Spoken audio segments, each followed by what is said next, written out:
She left her home in the middle of the night and never looked back.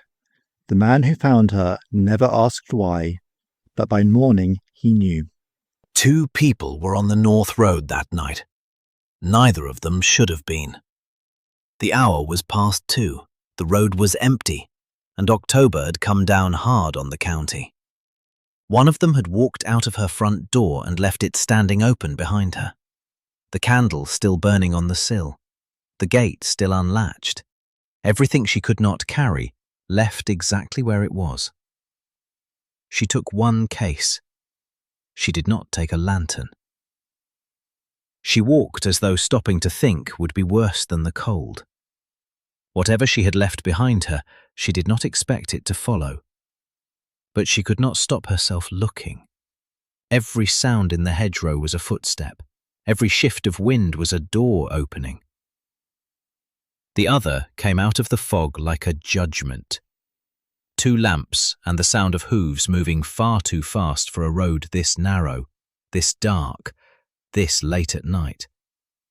And the road, which had been wide enough for both of them, suddenly wasn't.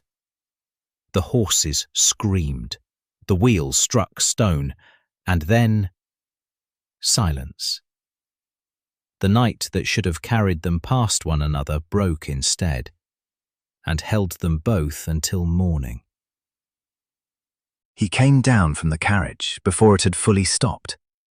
Dark travelling clothes, a greatcoat, no crest on the door behind him.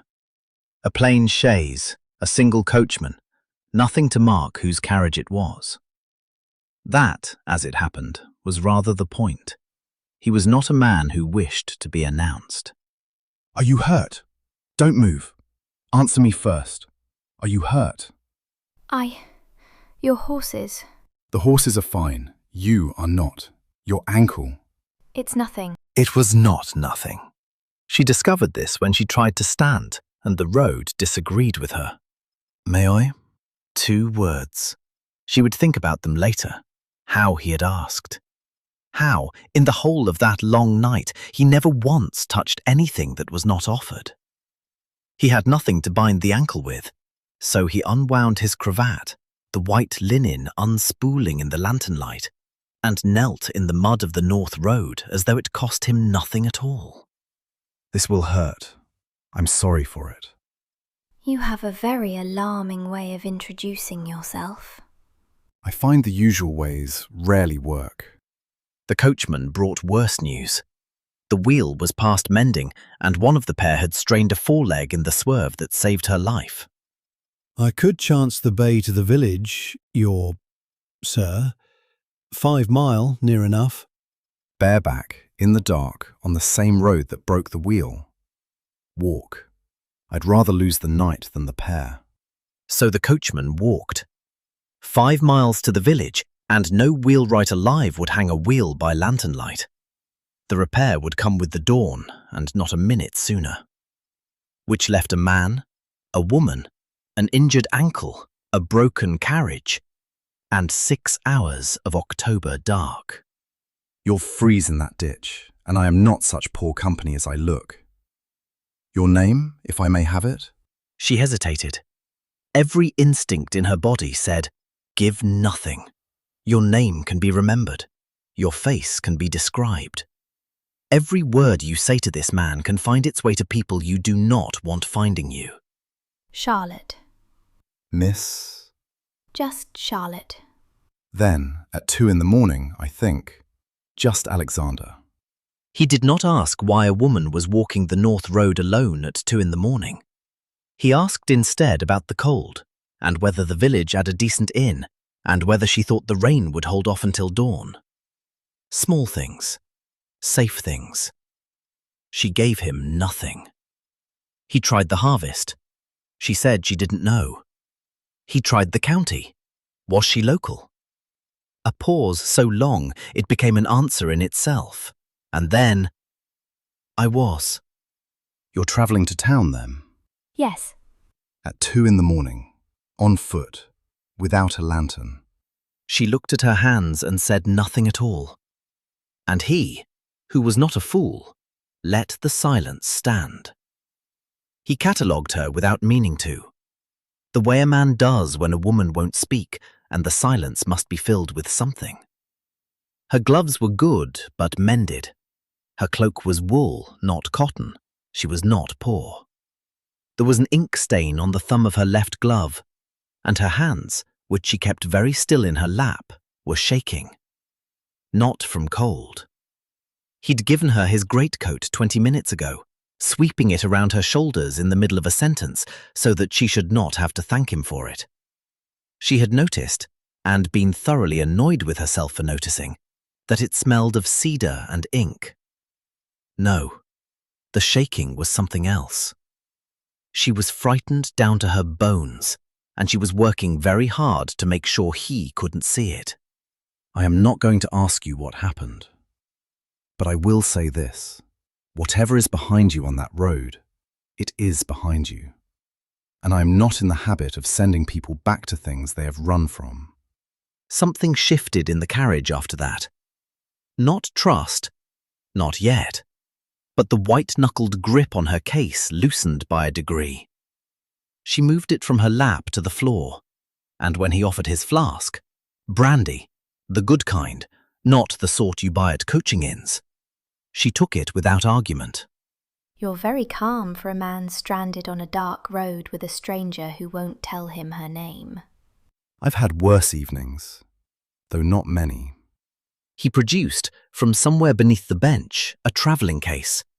Bread, cold ham, a pear wrapped in cloth. She shook her head.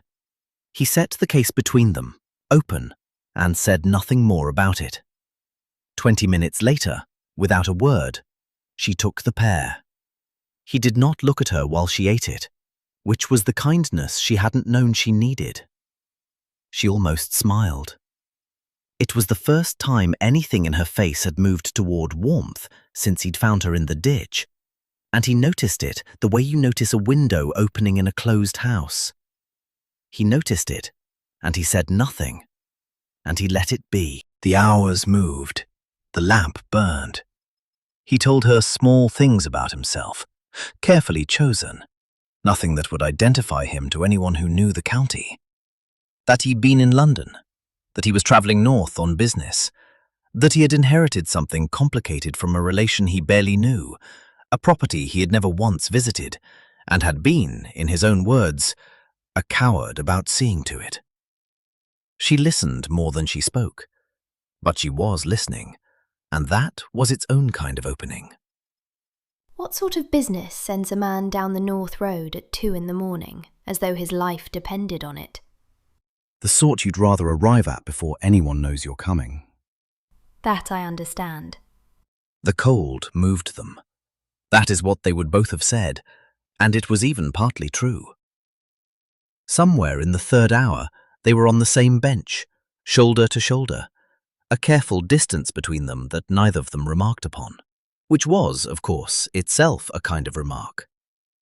He learned things about her in fragments, that she read novels but was embarrassed about it, that her father had been a gentleman, the farm was all that remained of proving it, and that he had died in the spring, that she apologized to the horses through the carriage wall for the fright, as though they could hear her. He was falling. He knew he was falling. He could not seem to stop. Most men are not like you, Alexander. He said nothing, but he heard it, the familiar name, half spoken before she caught herself. She was closer to him than she meant to be, in every sense. It came apart at 4 a.m. She had held it together for 6 hours, through the ankle, the cold, the silence, the small kindnesses that kept arriving without being asked for. And at 4 o'clock, in a broken carriage on the North Road, the wall she had built with her fingernails simply fell down. I have done something terrible tonight, and I cannot take it back. The carriage went very quiet. The lamp hissed. Outside, nothing moved. Tell me. The steward. On our estate, on the Duke's estate. His name is Crane. Something happened to Alexander's face. It was very brief, a stillness behind the eyes, the kind a man learns when he cannot afford to be seen reacting. She did not notice. She was looking at the floor of the carriage, and the words were coming now like water through a cracked wall, and she could not have stopped them if she'd tried. He manages everything, owns nothing, controls everyone. My father suspected something was wrong. Rents that didn't match, repairs that never came, tenants who paid twice and said nothing. But a tenant cannot question a steward, not without the Duke. And the Duke never came. I wrote to the Duke, after my father died, when I saw for myself what Crane had become, the bullying, the threats, the tenants too frightened to speak. I sat up half the night over that letter, every word respectful, every fact set down fair. No answer ever came. The Duke of Ashcombe had inherited the estate 2 years ago from a distant cousin. He had never visited. There was no portrait in the parish, no face to put to the name. To his tenants, he was nothing more than a signature, and even that had stopped coming. Charlotte Winslow could not have recognized the man beside her, because there was nothing in the world to recognize him by. And the man beside her, who had known, since the word Crane, exactly whose story this was, did not move. There has been no one at Long Barrow since my father died, not even a maid. Mr. Crane knew that. He came to the house this evening. He'd been drinking. He had papers, he said, about the tenancy, questions about my future, whether I had considered my position, whether I might not benefit from an arrangement. She did not see his hands. If she had, she would have seen them close into fists at his sides, slowly, deliberately, and stay there. The sort a man proposes to a woman he believes has no one left to protect her. She told it simply, how he'd come too close, how she'd said no and he hadn't heard it, how he'd stepped around the table toward her and she had reached for the nearest thing, a brass candlestick, her father's, and she had struck him, once, hard. He fell.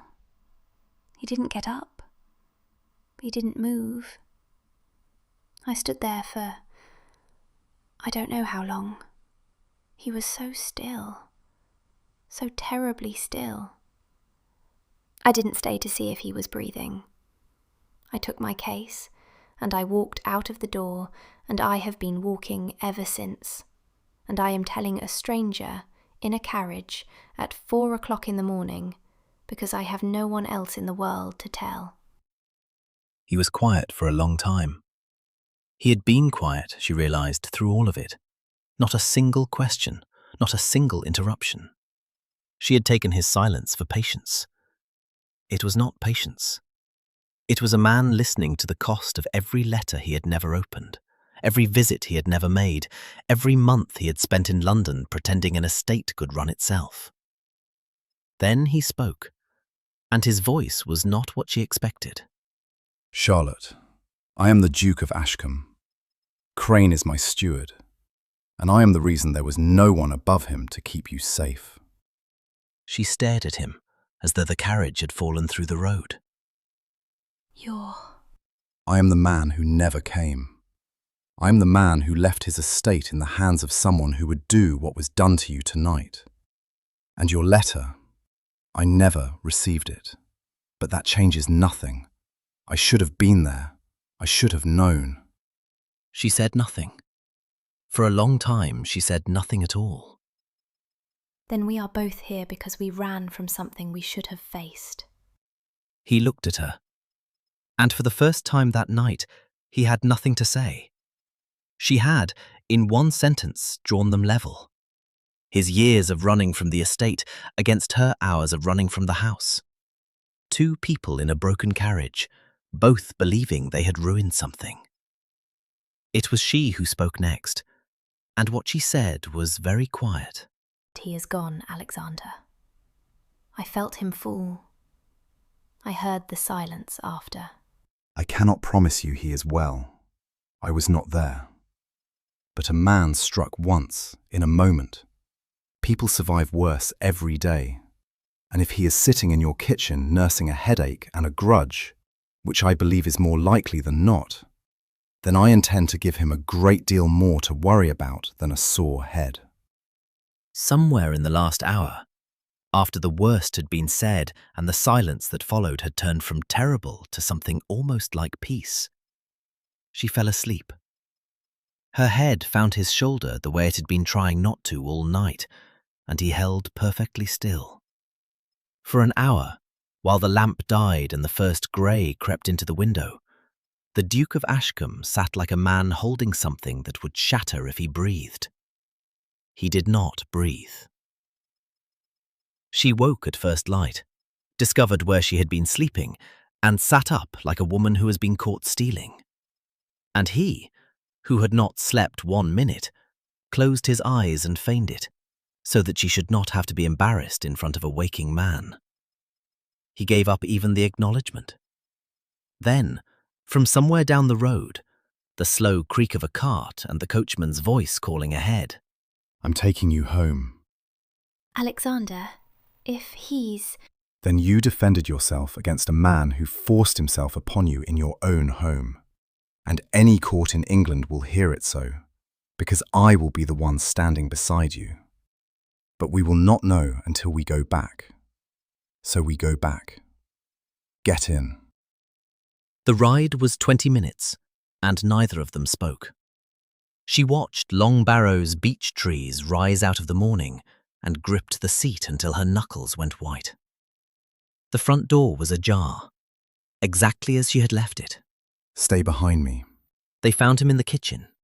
Mr. Crane sitting in her father's chair, grey-faced and dishevelled, very much alive, and very much helping himself to the rest of her father's brandy. He looked up. He saw the girl. He opened his mouth, and then he saw the man behind her, and whatever he had been about to say died on his tongue. Alexander Penhallow, Duke of Ashcombe. Don't get up, Mr. Crane. You'll want to be sitting for this. What followed took less than 2 minutes. The Duke did not raise his voice. He did not need to. He laid out the falsified accounts, the altered tenancy records, the rents that had been collected and never reported. Calmly, precisely, as a man reads a bill of charges. And then, almost as an afterthought, You came to this woman's home. You forced yourself upon a woman under your protection, in a house she should have been safe in, on an estate you were trusted to keep. The constable will be here within the hour. I would not recommend the brandy. You will want your wits about you. Mr. Crane was taken from Long Barrow Farm that morning and did not return. By Michaelmas, he would answer to a judge for embezzlement and to a magistrate for the rest. But that was later. What came first was this: a kitchen and 2 people standing in the wreckage of the longest night of their lives. She was home. She was safe. She had not taken a life. And the stranger who had bound her ankle in the dark with his own cravat was the Duke of Ashcombe, and he was looking at her as though he had never seen anything so brave in his life. Your Grace, I believe I owe you. You struck a man who deserved a great deal worse. You walked alone in the dark rather than surrender, and you told a stranger the most dangerous secret of your life because you had no one else. You owe me nothing, Charlotte. It is entirely the other way around. He did not stay. A duke who has spent the night alone in a carriage with a gentlewoman owes her reputation one final kindness. He can leave before the parish wakes. So he bowed, lower than he had ever bowed to a duchess, and he walked back to his carriage. She stood in the doorway and watched the chaise roll up the lane toward the great house on the hill. It was only when it was out of sight that she realized she was still wearing his coat. What followed was not romance. It was repair. The Duke took up residence at Ashcombe for the first time. Leases were honoured. Accounts were opened to the light.